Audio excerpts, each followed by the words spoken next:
Welcome to A Heart for Home Education. My name is America and I am mother and home educator to my 3 children, ages 10, 8, and 6. I've already shared what our plans are for holiday homeschooling, but I wanted to take some time to share what I am planning to do for my own mother's Christmas curriculum, some books that I'm reading, some handcrafts that I'm working on, and then as a little bonus, I wanted to share a couple of Christmas ideas for the classical homeschooling mom. So let's jump right in. My last video was about what I am reading with my kids, and honestly, those books will nourish and feed my soul just as much as they will nourish and feed my children's soul, especially A Christmas Carol by Charles Dickens. That is one that I recommend listening to or reading this year for yourself or for you and your kids. Beyond that, a couple of the things that I'm planning on reading. First of all is O Come, Emmanuel, which is a daily Advent liturgy, and this is put together by Jonathan Gibson. This has things like a call to worship, catechism, prayer, adoration, reading of the law, confession of sin, assurance of pardon. So many beautiful aspects of a daily liturgy for your personal devotion, which is, I use his just daily liturgy devotional, which is called Be Thou My Vision. This one is especially for Advent, so it has some more Christmas readings in it. It has Christmas songs to sing, things like that. It's just a beautiful addition to an Advent time. I've used this for at least a year or two, I think. So this is the case, and I like to display it because it's so beautiful. So this is displayed out as part of my Christmas decorations. And here is the book. Once you slide it out, it has beautiful ribbon bookmarks, and it's just formatted that it's very easy to use for your own personal devotion time, or I'm sure I will use this a little bit with my own kids during our morning time together. So this is one I highly recommend getting or even gifting to someone else if you need a gift idea. So this is a beautiful book that I've returned to year after year for a morning devotion. And then also this one is by Alistair Begg. This is Let Earth Receive Her King. And these are more of like chapters of reading for the Advent season, so kind of like a chapter a day or something. And I've read this one also in years past, but this kind of dives more into the prophetic nature of Jesus's coming. It kind of dives into the whole story of Scripture. And so if you're unfamiliar with the entire story of Scripture or the story arc of Scripture, this would be a good one to go to, but it's always a good reminder for whatever stage of believer you are. And so this is also a beautiful one that could be gifted. It's embossed in gold, very pretty with another ribbon bookmark. So this is another one that I will be visiting this year in the Advent season. And then this is a Little House Christmas Treasury. This is a collection of all of the holiday stories from the Little House books. I found this one, I don't think I was looking for it. I found it like at a thrift store or a library sale a number of years ago, but it's a collection of all of the beautiful Christmas stories from the Little House series, which if you've read those books at all, each book has at least one solid chapter dedicated to like a beautiful Christmas story. They are so moving, so simple, and just wonderful reads. And I already have so much to read with my kids this year that I've already shared in a previous video, so I don't think that I'll be able to read many of these. Maybe I'll save these like for Sundays or something with them, but they are just the best stories. And I figured this would be a good comfort, cozy, easy read for me if I'm wanting more of like a Christmas story to read. I just have to say, this is the second time I've recorded this video. I just got a new camera, and the first time I recorded it all in slow motion with no audio. So it did not go super well and it was unusable. So now this is kind of part 2. So you're seeing the more polished version of this video, I hope, Lord willing. So besides reading some Christmas devotions and stories and things like that, I also really like to work on a handcraft at Christmas time. And so this year I am working on cross stitching. I bit off a little bit more than I could chew with this particular cross stitch pattern. It fills up this whole thing. It's enormous and takes so much time, but I truly love it. I find it so relaxing and so enjoyable. I'm just having a blast doing it. I like to listen to Christmas music or like an audiobook or watch like a Christmas movie or something, or I really love the Holiday Baking Championship, or just in silence. And it's so relaxing. It's so nice to have my hands moving, to keep my hands busy, doing such a soothing activity. I like to do it before bedtime as well. So picking up a handcraft this Christmas is something that is very beneficial to your mother's curriculum. Last year I did a lot of knitting at Christmas time. I knitted a couple of gifts. I was a brand new knitter last year. I mean, I still really am a brand new knitter, but last year was like my second or third month of knitting. But I knitted some scarves for people, some gifts, and it was so much fun. It's so soothing, and it really helps you to take in the season when you're slowing down and just keeping your hands busy. I got this kit at Michael's for I think $12 or something, and it's been really good. I would suggest not doing one that is like this big with this much on it. But it's been so easy to pick up on. So I highly recommend this. I highly recommend picking up a handcraft to work on and keep your hands busy. Last year, I also hand painted our Christmas cards, and I also bit off more than I could chew with that one as well. I could only send out like 10 Christmas cards because it was, you know, a labor of love. It was just very labor intensive. I'm sure I could have done like simpler designs or something, but I purchased a subscription to Lily and Thistle, which is a watercolor course, like an online watercolor course, and she had a Christmas class, and so I did that one. I'm sure it's still available this year, but it was so much fun to be able to create pieces of art to send out to people. It was fun to include my kids as well, so that's something that I recommend as well. That could be a really good gift idea. But picking up something like cross-stitching, needle felting, or knitting, or embroidery, or watercolor painting, that will really nourish your soul. That will really slow you down and help you truly be present during this holiday season. So I really like to keep it simple for my mother's curriculum plan for this coming up month. I'm kind of pouring into my kids with some of our Christmas plans. I have a couple of things picked out for myself. And now I kind of wanted to share a couple of my favorite gift items. Christmas is, of course, about honoring Christ and celebrating his birth first and foremost. And then as mothers, we tend to, as we should, you know, focus on pouring into others and making sure we've got the perfect gifts for our kids, our husband, our other family members, as we should. I think it's very important, and priority-wise, I think that should be above thinking of our own self and our own wish lists. But people in my life that love me do like to give me gifts, and they appreciate it when I give them some direction or some guidance. So if you have someone in your life that likes giving gifts to you and would like some ideas, I thought I would share some of my favorite gifts that I've received or some things that I have been using and loving. And so let's talk about a couple of gift ideas. So first up is something so simple, but is one of my favorite things that I own. That is my amber book light. It is by the brand Huga. I think this was given to me and purchased off of Amazon. There are so many book lights, but this one is special because it is an amber book light. So I don't know if it's going to pick up very well on camera, but it is like such a nice, warm, orangey light.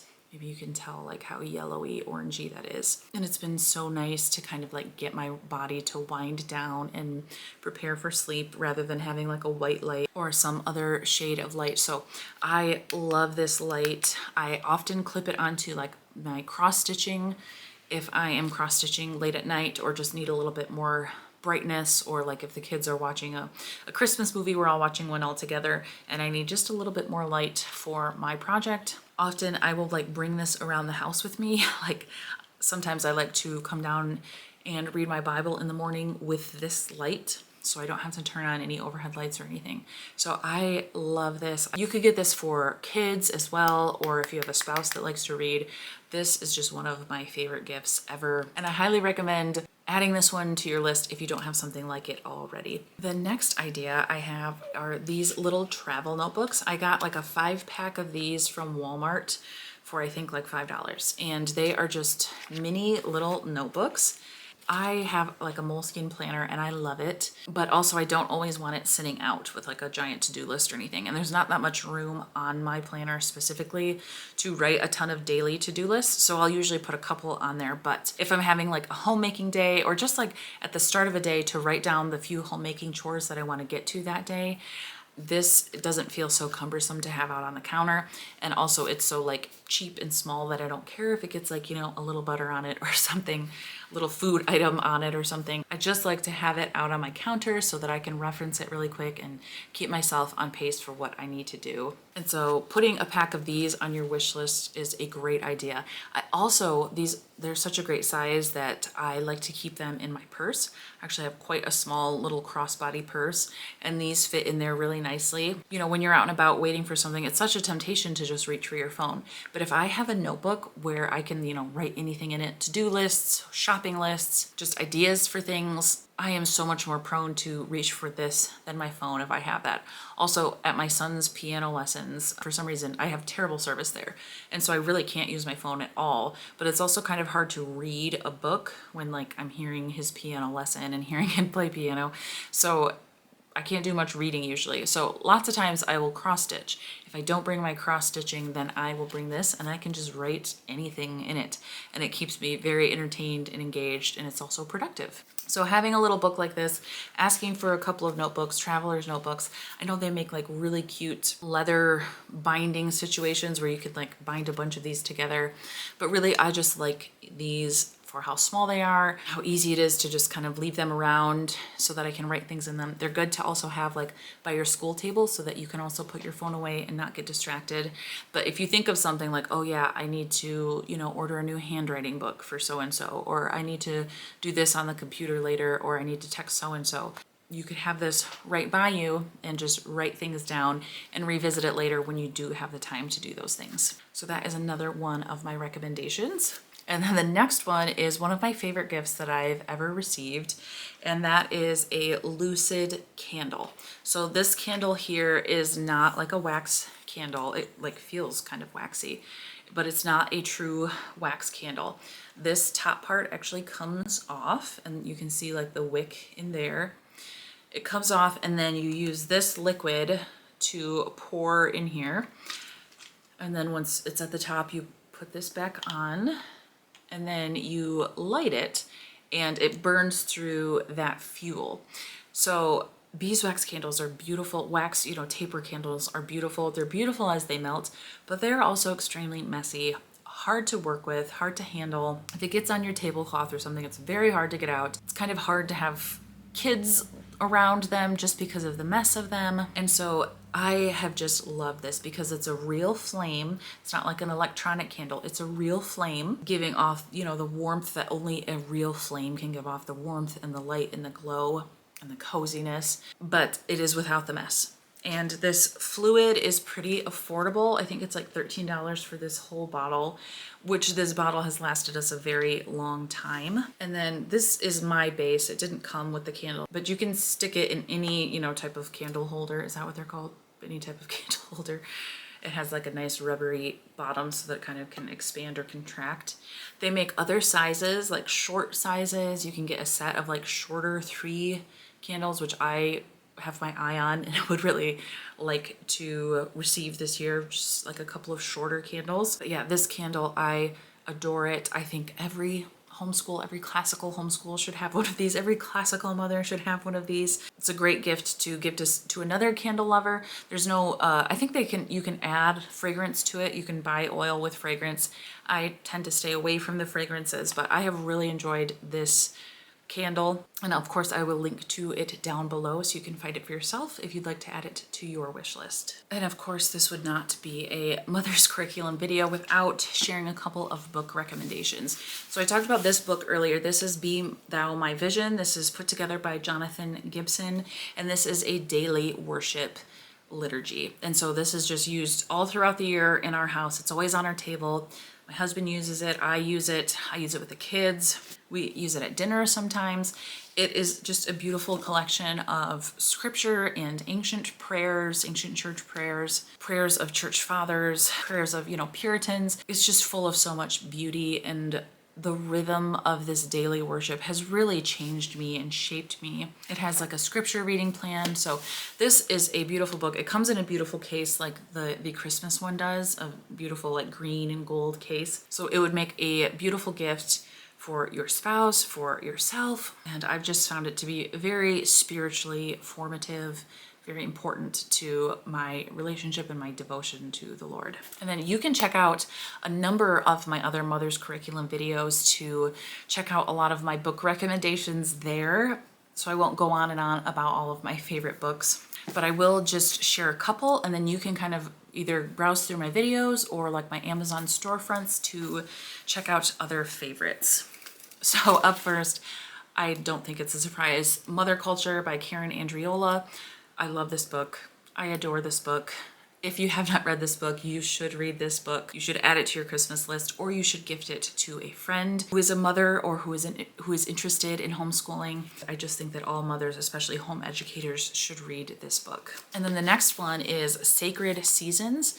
And this one is like a family guide to center your year around the liturgical calendar.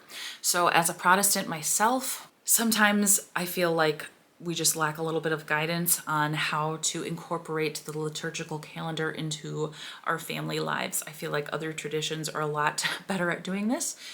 So this is a really good resource to go. It guides you through the entire year in celebrating various feasts and various days to celebrate or honor saints. We're not praying to these saints, but we are remembering the work that God did through his people, which I think is very important and very inspirational to children to see like how God used people in the past and how he continues to use people now. But we can honor and celebrate and remember how God used his people to change the world, you know, to perform miracles, to share the gospel and things like that. And so this one is a really good guide that has so many practical suggestions and recipes, craft ideas, and just rhythms and habits that can help us to kind of embody this liturgical calendar a little bit better, especially as Protestants when we're kind of lacking guidance in that area.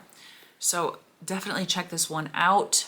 If you are Orthodox or Catholic, your tradition is probably already leading you along in that. The next suggestion is to ask for things to help you along in pursuing a handicraft. So whether that is a watercolor painting course, a cross-stitch embroidery kit, a kit for just regular embroidery, or knitting supplies, something like that, needle felting, it's the perfect time to ask for something to help you pursue a handcraft in 2026. The cross-stitch kit that I got was just one from Michael's, but I've been impressed by the quality and I've really liked having it all put together for me with the instructions and everything. But just finding a way to use your hands in the upcoming year. It's such a good example to set for our children that we are creative, and because we are made in God's image and God is a creator, then we ought to be creating ourselves. And it is so good for our children to see us creating just for the joy and fun and beauty of it, not because we're planning to open up an Etsy shop or selling our items or something, but just because God has made us to create, and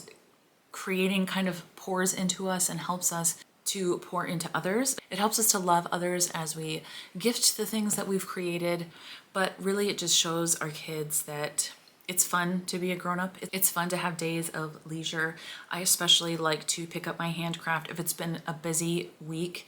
I really like to pursue my handcraft on the Sabbath as a day to rest and just show my kids that I'm resting from all the work and I'm just going to sit here and create. And so the start of a new year is a great time to pick up a new handcraft. Now, last up is kind of a splurge item. It's definitely the biggest item that I'm talking about today, but I do think that it is worth it. This is something that you could save up for over time, or if you have someone that likes to give really generously, or a group of people that like to buy for you that could maybe go in on it together. But that would be this digital e-calendar. I have loved this, and it has helped me to pursue my own mother's curriculum so much more because I've been able to kind of offload the mental load of managing a lot of the household tasks and chores.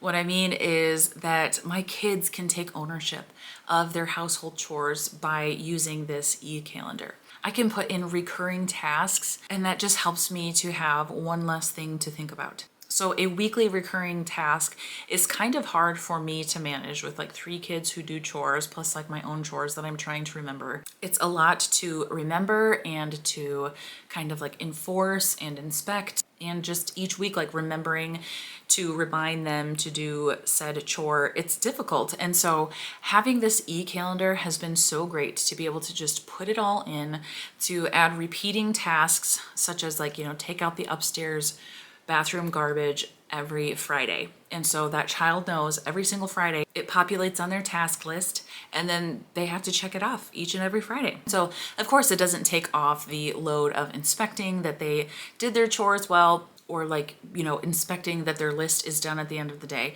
But it has made it a lot easier and has taken off quite a bit of the load of like trying to remind myself what things I want which kids doing each day of the week. My kids have also really enjoyed that it is a digital picture frame, that they can see it go through all of our family pictures that I've added and uploaded. It's also beautiful even when it's turned off. The beautiful wood frame and kind of the matting is very beautiful. There's different settings for when you want it to sleep or when you want it to be awake and shuffling through different pictures. And I love that it has a calendar feature where you can add in your family's calendar for the month. So head on over to check out the BSim digital calendar, and with the code AHEART80, you can get $80 off of your order. Thank you so much to BSim for sponsoring this portion of today's video.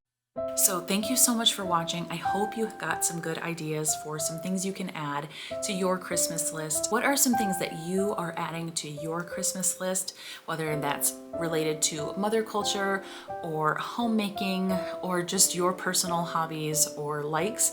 Please share them in the comments below. I hope that you have a restful and peaceful Christmas season, and I will see you in the next video.